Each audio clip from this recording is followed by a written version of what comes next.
existe um ponto muito importante, que essa profecia das 7 montanhas, da influência, ele traz, e que eu achei sobrenatural.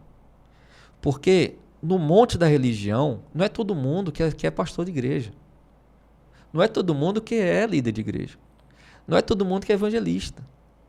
Ou seja, não é todo mundo, pastor, que vai trabalhar na igreja, vai exercer um papel na igreja, Marcos. É verdade. Entende? Não é. Você tem uma professora que exerce um papel fundamental dentro da sala de aula. Mas aí ela tem que ser uma pastora, ela tem que ser evangelista, ela tem que ser uma missionária, ela tem que ser uma diaconisa. Mas por quê?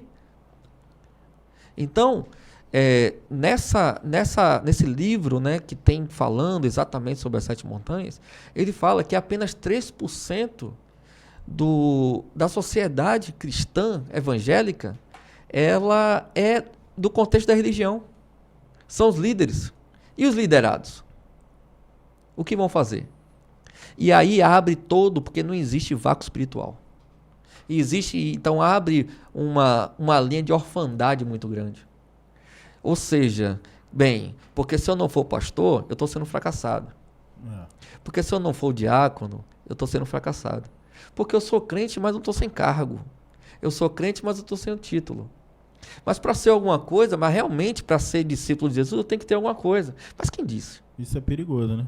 Olha esse podcast aqui. Olha a transformação de fato que ele está gerando, essa discussão que está gerando. Mas não é todo mundo que vai ser um pastor e está pregando domingo na igreja.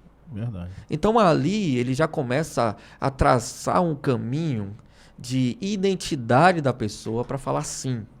Você tem um papel, você é um discípulo e você pode trabalhar e você pode influenciar de fato na área que você foi chamado para fazer. O esporte é uma ferramenta maravilhosa. E, poxa, mas é difícil, eu já ouvi isso, né? O Isaac, ele tem um sonho de ser jogador de futebol. E nós tivemos um debate em casa muito importante, mas aí eu vou deixar isso realmente, porque foi justamente as palavras da mãe. Porque teve um dia que o Isaac ele estava chegando em casa e aquelas perguntas, né, de filho para mãe, filho para pai. E aí no momento o Isaac perguntou assim, mãe, eu posso ser pastor e jogador de futebol? E aí aquilo ali acendeu, né, uma dúvida nela. E aí ela falou, mas Isaac, mas por que você está perguntando isso? E aí ele falou, não, porque eu estava lá na igreja, na atividade com os adolescentes, e aí surgiu uma pergunta, uma dúvida entre os amigos, e aí eles falaram assim, mas Isaac, porque seu pai é pastor e você tem que ser alguma coisa, e você vai ser o quê? E aí na cabeça dele, naquele momento, ele não ia servir a Deus. Ele só ia realmente servir a Deus se ele fosse pastor. Ou se ele fosse algum líder na igreja. E isso daí, para uma criança de 14 anos, quando ele tinha na época, é exatamente isso que a sociedade cristã pensa. Sim. E aí começa, Marcos, aquela briga, aquela disputa dentro da igreja. Por quê? Porque eu quero pregar, porque eu sou pastor, porque eu sou obreiro. Não, porque eu sou obreiro. Não, porque eu fui chamado para ser diácono. Não, eu sou presbítero. Então me respeite que eu sou presbítero. Existe uma disputa dentro da igreja que não faz o menor sentido biblicamente. A sociedade está perecendo, a igreja não está fazendo nada. A sociedade está perecendo e a igreja está sendo ineficiente, ineficaz. Como o pastor Emerson sempre prega, que a igreja tem que ser uma igreja relevante para a sociedade, porque a igreja veio para servir a sociedade, para apontar o caminho da sociedade.